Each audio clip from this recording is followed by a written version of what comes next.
Your support for resource equity matters, and part of the reason it matters is because it enables us to work with partners all over the world. One of those is Everlyne Nairesiae, who works for UN Habitat based in Nairobi in Kenya. She spoke to us about how she first got involved in working to improve the economic rights of women. So I happen to come from the Maasai community, and growing up in this community where, being a girl or a woman really means like you're also, part of the property that, was owned by men. And growing up and seeing how women were vulnerable, even if, they were able to take, care of the cattle and the goats, the man would sell either of these in the market and just give too little for the woman to buy food and send her home, and the man will enjoy everything, out there and come home without, bringing anything tangible benefits to the family. So apart from that, I've seen also land being converted or land being adjudicated and registered in individual, and this is particularly, communal land held under communal tenure or customary tenure rights that has been converted and shared to individuals because there were previously ranches or group ranches in Kenya. And some of these were neighboring communities, Maasai communities of my brothers and sisters. And none of the names that appear on the register included a woman. And that tells you the kind of discrimination. And I really was perturbed and, found that this is really complex and challenging. And growing up and, getting education in this community, the challenge was how can I be able to advance the rights of women and girls and be a champion of these rights in this community. We've seen a lot of this inheritance also happening around, places that I've lived, even within my own community, my own immediate family members being dispossessed. And these are women who are married, for example, to, maybe two women married to a husband. There's nothing like consultation for property to be disposed. We've seen also men who have sold land, big tracts of land, and leaving their family and children vulnerable. And who bears the burden of, such cases are women. So this motivated me to really, kind of gave me the motivation to really focus on the rights of women, both from an economic and social perspective. And that's what I've been doing for a long time, apart from additional pieces of other responsibilities. Was it difficult for you then to find your way through the education system as a girl? Certainly, yes. So here, you grow up in a community where at that time, nobody really believed that education, and particularly educating a girl, meant anything.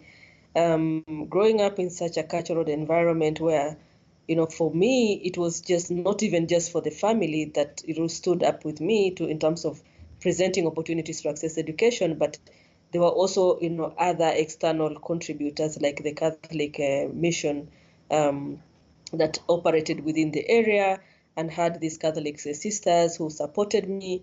I happened to be a bright girl in school, so that also motivated my father, who is also a Maasai, to say, okay, fine, maybe I can try this one out and see how far she would go.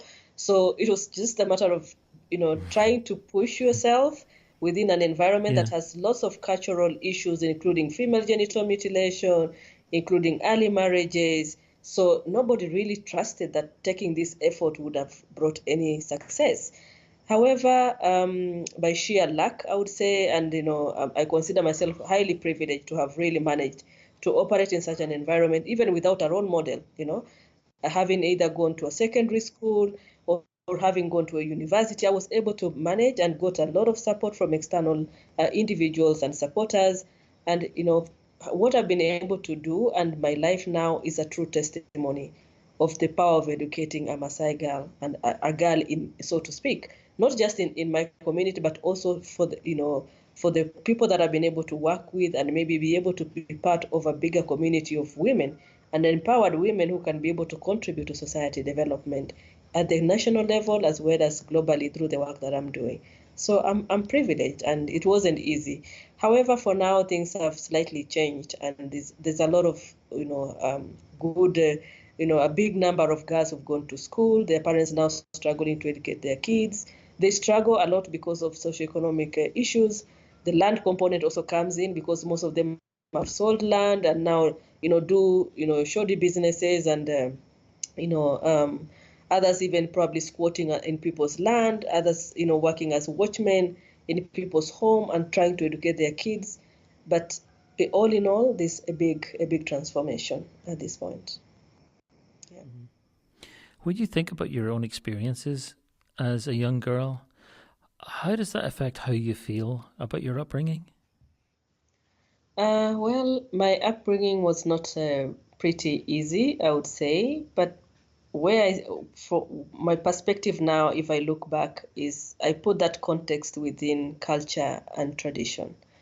And I understand the challenge of having been brought up within an environment where people do not have education.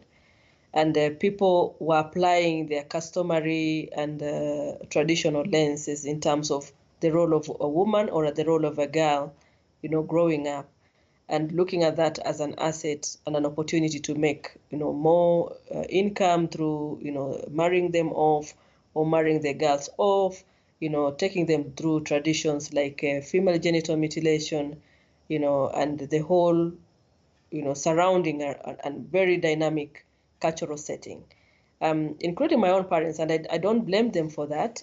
However, when I look back now and see how things are changing, the level of appreciation, I can only attest to the power of education. And I think education is the only thing that someone can have that nobody can take away from them. And it's the only power that enlightens, that opens the eye of an individual to the realities of what the world has in terms of opportunities. And this is something that I really look back with a lot of pride in terms of the far that I've come and the appreciation of the same community of what the power of educating a girl entails. So I don't really hold grudges or feel like, of course I was disadvantaged in one way or another. Maybe I would have done better in a number of areas, but regardless, I still emerged as a really great product of that community. And I think there's so much that is happening now. And those who missed the opportunity, particularly people of my age and those who are older, most of them did not get the opportunity that I got. And when they missed the opportunity, they're now struggling to educate their girls. But all in all, education is still what the community requires most.